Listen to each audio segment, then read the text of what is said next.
இயேசு உங்களை நேசிக்கிறார். இந்த நாள் வேதாகம தியானத்திற்கு உங்களை அன்புடன் அழைக்கிறேன். எந்த சமயத்திலும் சகலவிதமான வேண்டுதலோடும் விண்ணப்பத்தோடும் ஆவியினாலே ஜெபம் பண்ணி விழித்துக் கொண்டிருங்கள்.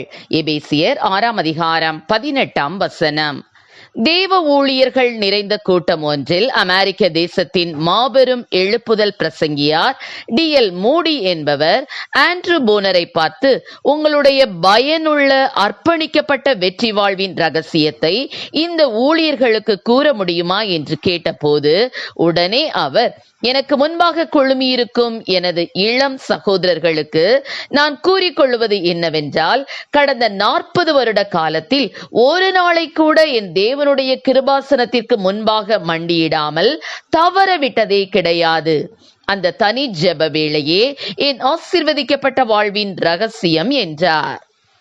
மற்றொரு முறை ஒரு தேவ பிள்ளையின் வீட்டில் சில நாட்கள் தங்கிவிட்டு புறப்பட்டு செல்லும் நேரம் அந்த வீட்டில் உள்ளவர்கள் அவரை பார்த்து, நீங்கள் தேவனுடைய பிரகாரங்களில் நாட்டப்பட்டு செழிப்புற்று வளரும் கேதுரு மரம் என்று சொன்ன போது ஆண்ட்ரூ போனர் அப்படி சொன்னவரின் தோளின் மேல் தன் கையை போட்டு மலர்ந்த முகத்தினனாக, அப்படி நாம் தேவனுடைய பிரகாரங்களில் நாட்டப்பட்ட செழிப்பான கேதுரு மரங்களானால் நம்முடைய வேர் எங்கிருக்க வேண்டும் என்பது உங்களுக்கு தெரியும் தானே? ஆம், அந்த வேர்கள் தேவனுடைய ஆலய பலிபீடத்தின் அடியில் இருக்க வேண்டும் அல்லவா என்றார்.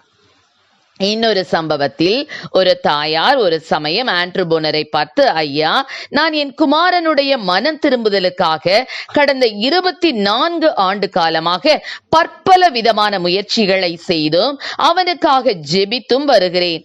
ஆனால் இன்னும் அவன் மனம் திரும்பவில்லை என்று மிகுந்த கவலையுடன் சொன்னாள். அப்பொழுது ஆண்ட்ரூ போனர், உங்கள் மகனிடம் குறைவாக பேசுங்கள், ஆனால் தேவனிடம் உங்கள் மகனை குறித்து அதிகமாக பேசுங்கள் என்றார்.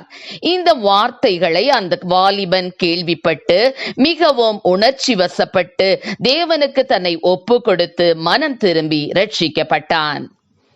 பிரசங்கிப்பதை விட ஜெபிப்பதே இந்த நாட்களில் மிகவும் அவசியம் என்பதை நான் அதிகமாக உணர்கிறேன். நாளுக்கு நாள் பரிந்து பேசி ஜெபிப்பதை அடிப்படையாக கொண்டு ஓர் முகத்தோடு நான் ஜெபிப்பதால் பிரசங்கிப்பதை விட ஜெபிப்பதே என் மாம்சத்திற்கு கடினமானதாக காணப்படுகிறது என்றார் ஆண்ட்ரூ போனர். எனது அனுபவத்தின் வாயிலாக நான் கண்டு கொண்ட ஒரு காரியம் என்னவெனில், கிறிஸ்தவ தேவ ஊழியத்தின் குடும்பங்களின் வெற்றிக்கு அடிப்படையான காரணம் அதிகமான பிரசங்கங்கள் அல்ல, அதிகமான ஜெபங்களே. வாய்ப்பேச்சின் திரட்சியினால் ஆத்துமாக்கள் ரட்சிக்கப்பட மாட்டார்கள், ஜெபமே ஆதாரம் என்றார். ஜெபமும் விழித்திருந்து வாழ்வை பரிசுத்தமாக காத்துக் கொள்வதும் ரயிலின் தண்டவாளம் போல இணை கோடுகளில் இரட்டையாக செல்ல வேண்டும் என்றார். ஆம் பிரியமானவர்களே, ஆண்ட்ரூ போனரின் ஊழிய அனுபவங்களில் மற்றவர்களுக்கு அறிவுறுத்திய காரியங்கள் பரிசுத்தமும் ஜெபமுமே. உனது பரிசுத்தத்திற்கு தக்கதாக உனது வெற்றி அமைந்திருக்கும் என்றார் அவர். ஆம், நீதிமான் செய்யும் ஊக்கமான வேண்டுதல் மிகவும் பலனுள்ளது. உண்மையாக தம்மை நோக்கி கூப்பிடும் யாவருக்கும் கர்த்தர் சமீபமாயிருக்கிறார். சுய பலன், சுய முயற்சி, சுய தீர்மானம் இவைகளுக்கு முதலிடம் கொடுக்காமல் ஜெபத்திற்கே முதலிடம் கொடுப்போம். ஜெபம் நம் மூச்சாகட்டும். கர்த்தர் நம்மை ஆசீர்வதிப்பாராக. ஆமென். ஜெபம். எங்களை அதிகமாய் நேசித்து நடத்துகிற எங்கள் அன்பை பரலோக பிதாவே, இந்த நாட்களில் கூட உடைய பிள்ளைகள் ஒவ்வொருவரும் ஆண்டவரே கர்த்தருடைய சமூகத்திலே அப்பா காத்திருந்த ஜெபித்து கர்த்தாவே ஸ்தோத்திர ஆண்டவரே நன்மைகளை பெற்றுக்கொள்ளக்கூடிய கிருபைகளை கொடுப்பீராக ராஜா. இடைவிடாமல் ஜெபிக்க, ஊக்கமாய் ஜெபிக்க, கருத்தாய் ஜெபிக்க அப்பா ஸ்தோத்திர ஆண்டவரே. அப்படிப்பட்ட ஜெப ஆவியினால் ஆண்டவரே ஒவ்வொரு பிள்ளைகளையும் நிரப்பி ஆண்டவரே அப்பா கேதுரு மரங்களாக அவர்களை நீர் உருவாக்க வேணுமாய் ஜெபிக்கிறோம். ஆசீர்வதியும். இயேசுவின் நாமத்திலே ஜெபிக்கிறோம் நல்ல பிதாவே.